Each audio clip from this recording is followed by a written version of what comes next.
Hi, I'm Jérémy. And I'm Ben. Together we are 15 degrees north. Today we're going to show you the sights and sounds of Bangkok.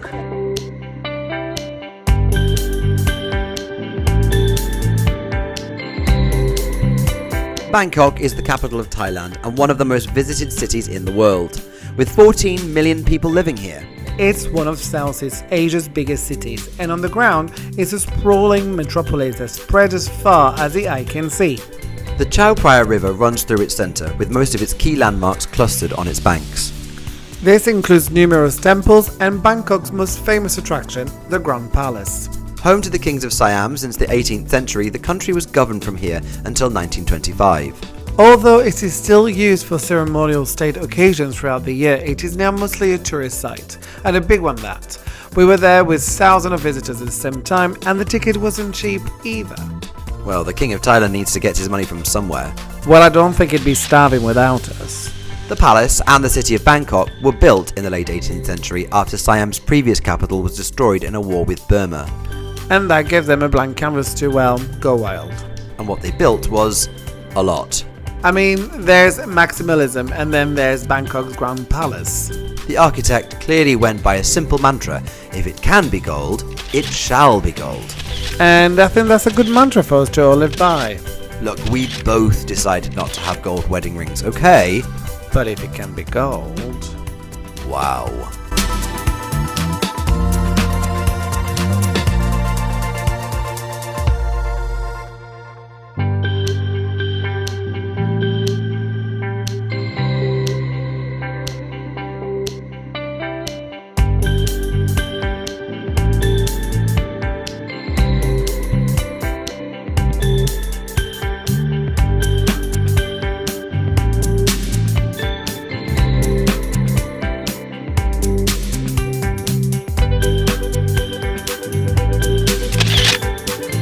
Like lots of places in Asia, people are not allowed to go inside if they're wearing shorts or if they have their shoulders uncovered.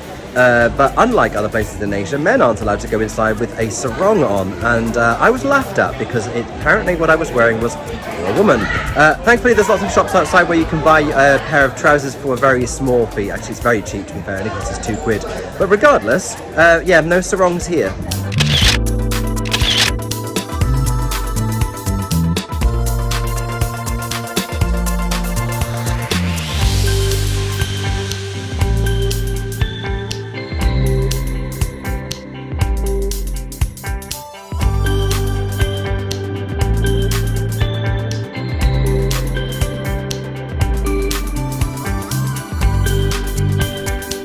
For such an enormous metropolis, Bangkok's major sites are surprisingly close together. The palace is right next door to several temples, which are of course Buddhist. More than 90% of the population are Buddhist, like most countries in Southeast Asia. Which makes it all the stranger that their neighbour Malaysia is Muslim. But in the time we spent in the region, we absolutely started to be able to pick out the differences between a Thai, Burmese or Malaysian temple. So how does one spot a Thai temple? Spikes. Lots and lots of spikes. The Thai do love a good spike. They're called mondops, apparently. Thank you, Wikipedia.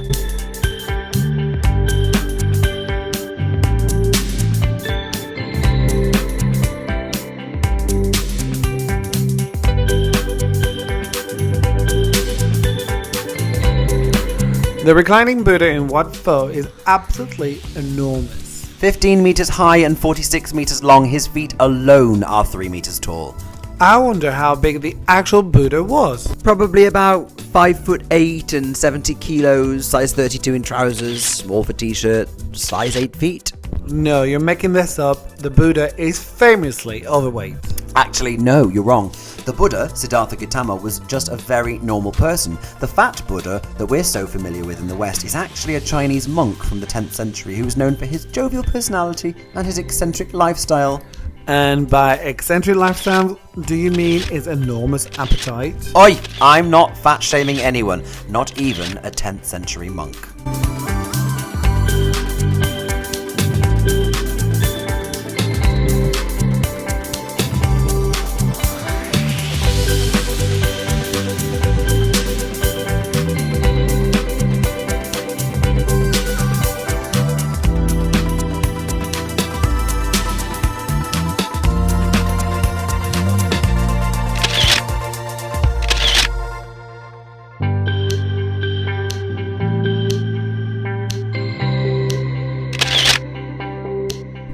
So Bangkok is absolutely massive.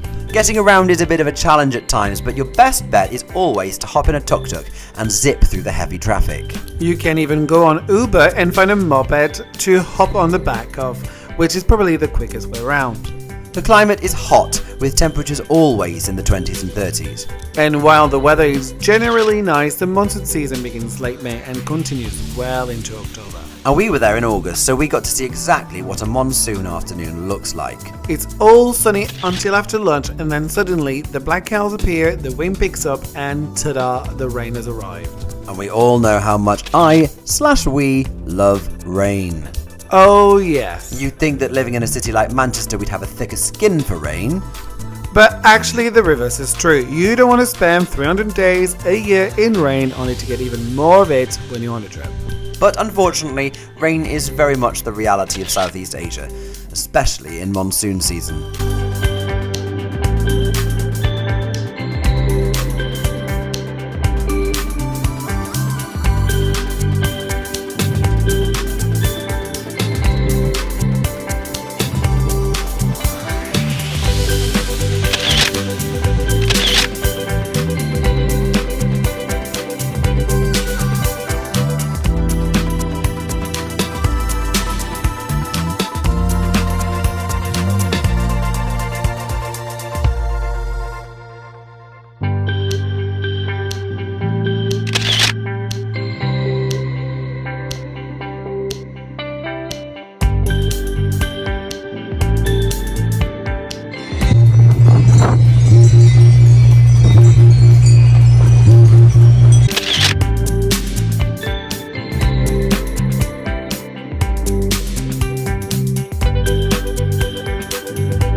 We're stuck inside because of the rain. We knew this might happen. We were warned by my friend who lives here that it rains between 4 and 7 at this time of year. Between 4 and 7. I think we've been here for about half an hour now. It's been a long afternoon. Happy days. And so we wait.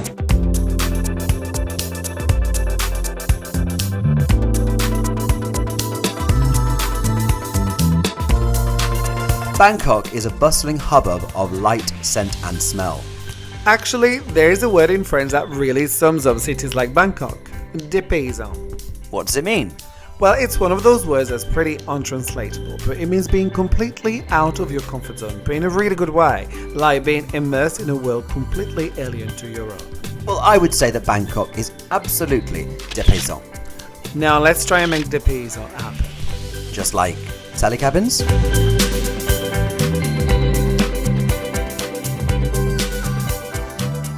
Thanks for watching, Be sure to like, share and subscribe. and follow us on Instagram at 15 degrees north. Make sure to tune in to our next video to see where in the world we end up next. See ya! Bye!